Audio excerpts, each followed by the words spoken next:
Morning everyone, welcome back to Leisure Treasure to another new blog. আশা করছি সবাই খুব ভালো আছো। আজকে হচ্ছে থার্সডে আর আজকে আমরা যাচ্ছি দার্জিলিং। ইয়েস, ফাইনালি একটা ছোট ট্রিপ প্ল্যান হয়েছে অনেকদিন পর ফ্যামিলির সাথে। তো যাবো দার্জিলিং। আর আমার আজকে হাফ ডে আছে, শায়নের আজকে হাফ ডে আছে, মানে আমরা নিয়েছি বিকজ রাতে আমাদের 9:30টার সময় ট্রেন। সবকিছু তোমাদের সঙ্গে শেয়ার করবো। তো আজকে যেহেতু বাড়িতে ছিলাম ভাবলাম যে একটু বিরিয়ানির চাল ছিল, তো সেটা দিয়ে একটুখানি ইয়াখনি পোলাও বানিয়ে নিই। কদিন ধরে দেখছিলাম খুব ভাইরাল হচ্ছে ফারাহ খান স্পেশাল ইয়াখনি পোলাও রেসিপি, তো সেটাই বানানোর চেষ্টা করলাম। আর চিকেনও ছিল, যেহেতু 2-3 দিন থাকবো না, তাই জন্য সেটা করে নিলাম আজকে। তো করছি, কিরকম কি হচ্ছে না হচ্ছে সেটা তো খাওয়ার সময় দেখতে পাবে। সো আর বেশি দেরি না করে লেটস গেট স্টার্টেড। ব্লগটা দেখতে থাকো, সবকিছু শেয়ার করছি। শায়নদীপ এখন তাড়াতাড়ি করে খেয়ে অফিসের জন্য বেরিয়ে যাবে। আজকে আমার ওয়ার্ক ফ্রম হোম আছে, যেহেতু হাফ ডে, তো তাই নিলাম। না হলে এসে তাড়াতাড়ি করে অত দূর থেকে এসে আবার যাওয়াটা একটু হেক্টিক হয়ে যেত।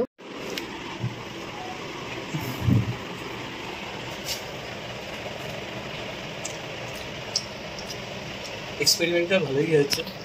এটা কার রেসিপি বললো? তো এটা বললাম দি ফারাহ খান। ট্রাই তো করলাম, একটু সামান্য নিচটা ধরে ধরে গেছিল। ওর রেসিপিতে দেখলাম যে জল একেবারেই ইউজ করে না, কিন্তু এখানে দেখলাম এখানে একটু জল ইউজ করতে হয়েছে আমাকে, নাহলে নিচটা একদমই মানে লেগে যেত। যাই হোক, তো দুপুরের দিকে আমিও লাঞ্চটা করে নিলাম। খেতে তো খুবই টেস্টি হয়েছে অ্যান্ড এত কম ইনগ্রিডিয়েন্টসে এরকম টেস্টি হবে ভাবতে পারিনি। ডেফিনেটলি আরেকদিন বানাবো। তো এই হচ্ছে মোটামুটি খাটের অবস্থা। সেরকম খুব একটা বাজেও যদিও নয়। তো এটা হচ্ছে আমার একটা ব্যাগ, এই ব্যাগটা একটা নেবো, not that blue one, please ignore that. এই ট্রলি ব্যাগটা নিচ্ছি, যেটা মোটামুটি আমার ঢোকানো হয়ে গেছে জিনিসপত্র। আর এটার মধ্যেও কিছু জিনিসপত্র নিয়েছি, আর কয়েকটা এক্সট্রা প্লাস্টিকও নিয়ে যাব। যখনই কোথাও ঘুরতে যাই আমরা সবসময় আরও এক্সট্রা কিছু প্লাস্টিক নিয়ে যাই, কখন কি লাগে বোঝা যায় না, তো সেই জন্য প্লাস্টিক ইজ ইম্পর্টেন্ট। আর সায়ন নিচ্ছে এই ব্যাগটা। তো এই হচ্ছে আমাদের 3টে লাগেজ। তো আমি একটা টি শার্ট অর্ডার দিয়েছিলাম অনলাইন থেকে, না এবারে অ্যামাজন থেকে দিইনি, তো নতুন একটা জায়গা থেকে অর্ডার দিয়েছিলাম। তো ভাবলাম তোমাদের সঙ্গে শেয়ার করি। নতুন ভেঞ্চার আমাদেরই একজন ক্লোজ ফ্রেন্ডের। তো এটা হচ্ছে রং কাট, ঠিক আছে। তো অ্যান্ড প্যাকেটটা এক্সাইটমেন্টে খুব মানে বিভৎসভাবে খোলা হয়েছে, দেখতেই পাচ্ছো শোনো।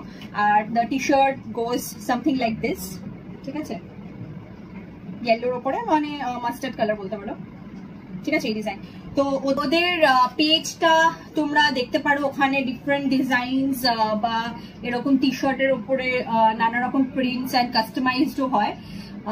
তো আমি তোমাদেরকে ডিটেলসটা শেয়ার করে দিচ্ছি। সেটা হচ্ছে এইটা, একটু জুম করে বা পজ করে দেখে নিতে পারো। তো you can visit their page and select your options if you like them. আর কন্ট্যাক্ট নাম্বারটাও দেওয়া আছে এটার মধ্যে। অ্যান্ড হ্যাঁ, ভালো লাগলে ডেফিনেটলি নিতে পারো। আমি তো আজকে অর্ডার দিয়েছি, তো অ্যাজ অফ নাও তো আমার প্রিন্টটা খুবই ভালো লাগছে, এই তোমাদের সঙ্গে শেয়ার করা ছিল।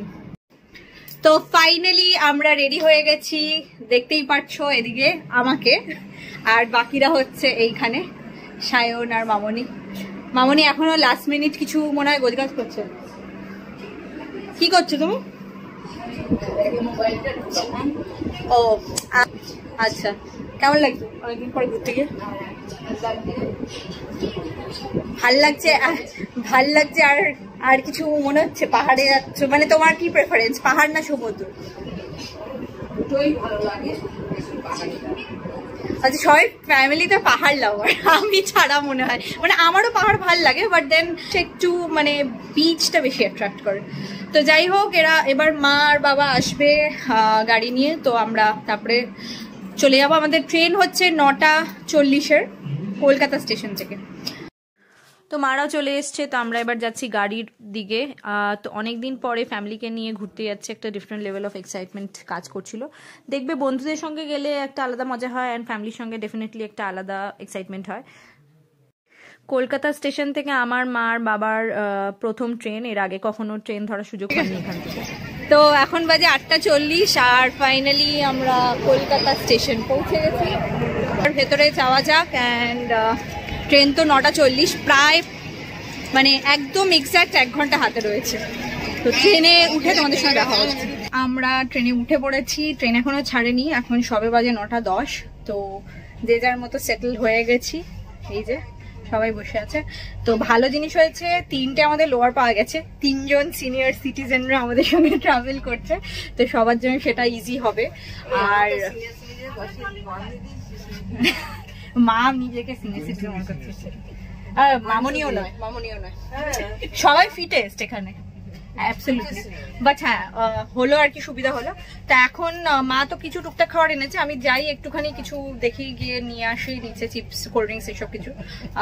তো নিয়ে এলাম আমি একটু বিস্কিট আর মাজা আর জলের বোতল, তারপরে এগুলোই খাওয়া দাওয়া হচ্ছিল। তো এখানে মা এটাই বলছে যে 2 দিন ধরে নাকি মা চিড়ে ভাজা খুঁজছিল আমাদের আশেপাশের দোকানে, সেটা পায়নি। অ্যান্ড যেহেতু পায়নি তো এইটা নিজেই বানিয়ে নিয়েছে ঘরে, সব কিছু মিক্স করে। বেশ ভালোই টেস্টি হয়েছে খেতে, কারি পাতা ঠারি পাতা দিয়ে, বাদাম, নিমকি, মানে একটা অন্যই লেভেলের মা চলে সবসময়। আর এনেছিল সবার জন্য একটা করে ভেজিটেবল স্যান্ডউইচ। তো আমরা হালকা ফুলকা ডিনার করেই এসছি বাড়ি থেকে সবাই, বাট একটু যদি খিদে পায় তার জন্য সামান্য কিছু ক্যারি করছিলাম।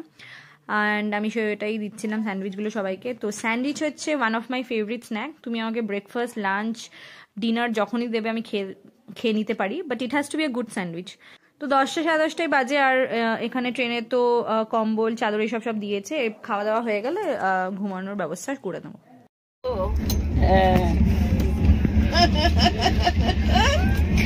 পা ঢাকা গায়ে, এদিকে মাফলারটা দেখলি না?